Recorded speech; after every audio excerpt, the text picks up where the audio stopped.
चापडगावकर बंधू भगिनींनो नमस्कार।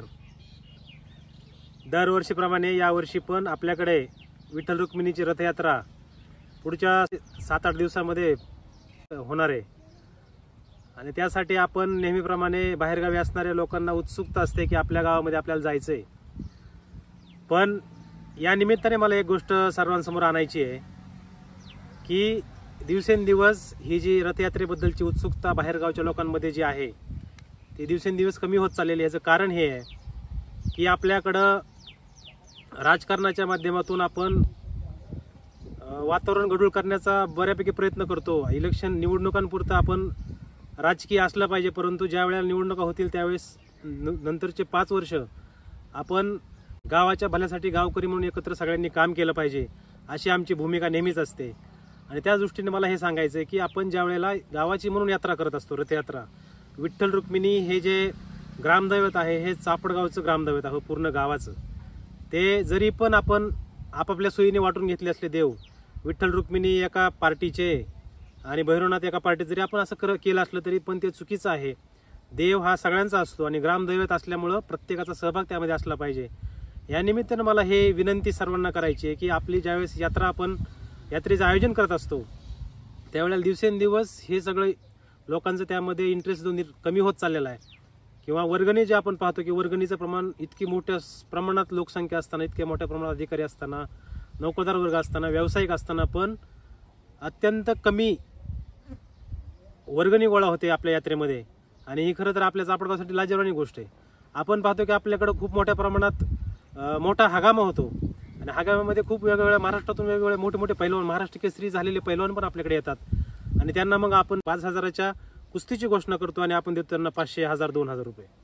तर असं व्हायला नाही पाहिजे। चांगल्या पद्धतीच्या कुस्त्या झाल्या पाहिजे आणि हे जे आपली रथयात्रेची परंपरा आहे हे टिकून राहिली पाहिजे, चांगल्या पद्धतीने आपण पुढे नेली पाहिजे।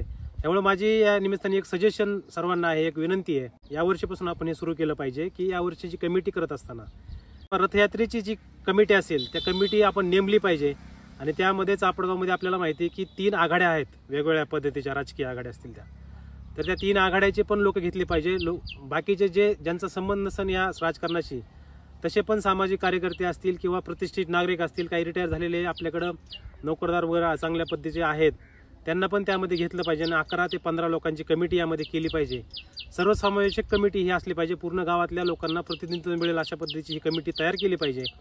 जेणेकरून आता आपण पाहतो की ज्या पार्टीचं गावात सत्ता असेल त्या पार्टीचे लोक फक्त पैसे गोळा करतात आणि दुसऱ्या पार्टीच्या लोकांना विचारत नाही किंवा दुसऱ्या लोकांना विचारत नाही। आणि त्यामुळं असं होतं की बाकीच्या लोकांना असं वाटतं की तेच लोक पुढं करतायत, तर मग आपण वर्गणी द्यायला नको आणि त्यामुळं निम्म गावापेक्षा जास्त लोक वर्गणी द्यायला टाळाटाळ करतात। त्याचबरोबर दुसरी एक विनंती माझी की जे प्रतिष्ठित लोक असतील गावामध्ये त्यांच्याकडे ती पिशवी दिसली पाहिजे, म्हणजे यादीची वही जी आहे, वर्गणीची वही, त्याचबरोबर ती पैशांची पिशवी, थैली आपण त्याला म्हणू, ही प्रतिष्ठित लोकांच्या हातात दिसली तर सहजच लोक पैसे देतील, वर्गणी देतील।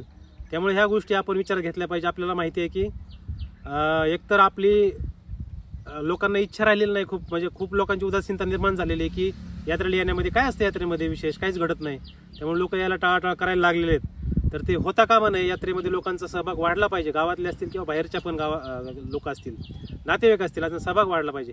आपल्याला माहिती आहे की मागच्या वर्षी आपल्याकडं दुर्दैवानं हगामाच्या दिवशी भांडणं झाली, मारामाऱ्या झाल्या आणि त्यामुळं मग जे बाहेरगावून लोक येणार असतात किंवा नातेवाईक येत असतात आपल्या यात्रा आहे म्हणून, तर त्यांच्यामध्ये एक असं चुकीचा मेसेज चापडगावच्या माध्यमातून गेलेला आहे की हे गाव भांडकुदळ, ह्या गावाचं काही खरं नाही।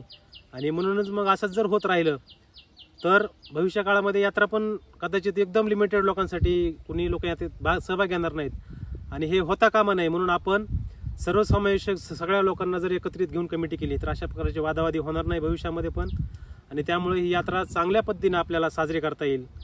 खूप मोठ्या प्रमाणात जर आपल्याकडे वर्गणी गोळा झाली सगळ्या लोकांच्या सहभागाने तर आपण चांगल्या पद्धतीचं हगामाचा कार्यक्रम घेऊ शकतो, बाकीचे उपक्रम घेऊ शकतो।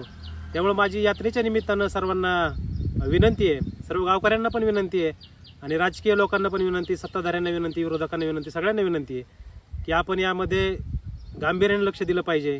आणि आमची जी काही विनंती आहे की यामध्ये सर्वसमावेशक अशी कमिटी नेमा, सगळ्या लोकांना सहभाग करून घ्या, सगळ्या पार्ट्यांना सहभाग करून घ्या, सगळ्या प्रतिष्ठित नागरिकांना सहभाग करून घ्या आणि चांगली कमिटी यात्रेची स्थापन करा आणि सगळ्यांच्या मदतीनं आपण चांगल्या पद्धतीची एक यात्रा कशी होईल यासाठी प्रयत्न करूया. एवढंच मला या निमित्ताने सांगायचं आहे. धन्यवाद.